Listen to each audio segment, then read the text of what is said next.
बिस्मिल्लाहिर्रहमानिर्रहीम। आज मैं आपके लिए बहुत मज़े की रेसिपी लेके आई हूँ। बहुत आसान है इसको बनाना, झटपट आप इसको तैयार कर सकते हैं। 10 मिनट के अंदर आप ये रेसिपी तैयार करें, मेहमानों को खिलाएं, घर वालों को खिलाएं, इंतहाई मज़े की बनेगी। अस्सलाम वालेकुम व्यूवर्स, खुश रहें, आबाद रहें। चले जी, आज की हम अपनी रेसिपी स्टार्ट करते हैं। सबसे पहले तो मैंने एक बाउल लिया और इसके अंदर मैंने कश की मदद से बैंगन कश करना शुरू कर दिए हैं। ये देखें, यहाँ पर मैं बैंगन कश कर लूँगी। इसी तरीके से मेरे पास अगर 2 या 3 जितने भी हैं, आपके पास आपकी जितनी क्वांटिटी हो, जितनी आप ये बनाना चाहें उतनी क्वांटिटी के मुताबिक आप बैंगन लें और उनको कश कर लें। ये देखें, इसके अंदर से पानी आपने बिल्कुल भी नहीं निकालना, क्योंकि पानी के अंदर तो सारे मिनरल और विटामिन है। अब इसके अंदर हमने एक अंडा शामिल कर देना है। पानी इसके अंदर बैंगन के अंदर पहले से मौजूद है।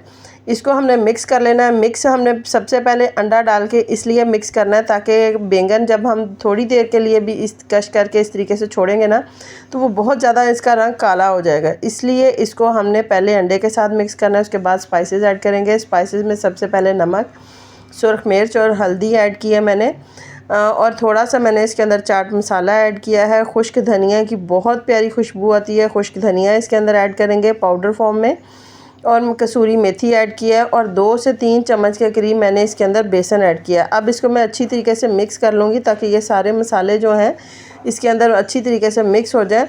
और बाद में मैं आपके बताऊंगी कि मज़ीद हम इसके अंदर कौन सी इंग्रेडिएंट शामिल करेंगे। ये देखें, सारे का सारा जो मसाला है वो मिक्स होता जा रहा है। सारे स्पाइसेस जो हैं और बेसन जो है वो सारा मिक्स हो चुका है, बिल्कुल भी इसके अंदर गुठली नज़र नहीं आ रही। अब हम इसके अंदर ऐड करेंगे दूसरे स्पाइसेस। दूसरे स्पाइसेस में सबसे पहले तो मैंने सब्ज़ मिर्च ली है। अगर आप बच्चों के लिए बना रहे हैं तो आपको सब्ज़ मिर्च लेने की ज़रूरत नहीं है, सब्ज़ मिर्च आप स्किप कर सकते हैं। और इसके अंदर मैंने मज़ीद शिमला मिर्च ऐड किया है। अब यहाँ पे आप इसको मिक्स करेंगे, 5 मिनट के लिए इसको रेस्ट देंगे। अब हम करेंगे इसको फ्राई करने के लिए मैंने जो ऑयल है वो गर्म कर लिया है। थोड़ा सा ऑयल मैंने ऐड किया है, बहुत ज़्यादा ऑयल मैंने इसके अंदर ऐड नहीं किया। और इसको चम्मच की मदद से मैं इसके अंदर डालती जाऊँगी और इसको हम गोल्डन फ्राई होने तक कुक करेंगे, क्योंकि इसमें जो बैंगन है उसकी मिक़दार ज़्यादा है, बेसन की मिक़दार कम है, तो ये हल्का सा आपको मुश्किल लगेगा कि ये बनेंगे नहीं, लेकिन ये बन जाते हैं। तो ये बहुत ही ज़्यादा सॉफ्ट बनते हैं। ये इतने सॉफ्ट बनते हैं कि आप भी जब इसको बनाएंगे ना तो हैरान रह जाएंगे। अब ये देखें, यहाँ पर मैं सारे के सारे फ्राई पैन के अंदर ऐड कर चुकी हूँ। ऐड करने के बाद ये नीचे से एक साइड से गोल्डन ब्राउन होना शुरू हो चुके हैं, तो मैंने स्पैचुला की मदद से इसको मैं पलटती जाऊँगी। जैसे ही हम ये सारे पलट लेंगे, दूसरी साइड से भी हमने इसी तरीके से गोल्डन ब्राउन करने हैं। ये देखें, स्पैचुला की मदद से मैंने सारे के सारे जो हैं स्नैक वो मैंने इनकी साइड चेंज कर ली है। ऊपर से ये गोल्डन ब्राउन हो चुके हैं। इसी तरीके से दूसरी साइड से भी हम कुक करेंगे और इसको हम निकाल लेंगे अपनी प्लेट में।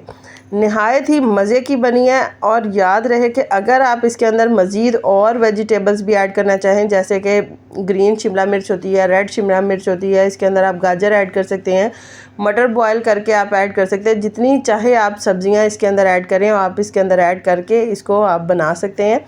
नहायत ही मज़ेदार बनेगी, बहुत ज़्यादा पसंद आएगी बड़ों को, बच्चों को, आपके मेहमानों को भी आप चाय के साथ स्नैक के तौर पर इसको पेश कर सकते हैं। एक बार जब आप ये रेसिपी बना लेंगे ना तो बार बार आपका बनाने का दिल करेगा। इतनी ज़्यादा ये टेस्टी और हेल्दी रेसिपी बनती है। अगर आपको मेरी ये रेसिपी पसंद आए तो प्लीज़ इसे लाइक करें, शेयर करें, मेरे चैनल को सब्सक्राइब करें। अल्लाह हाफ़िज़।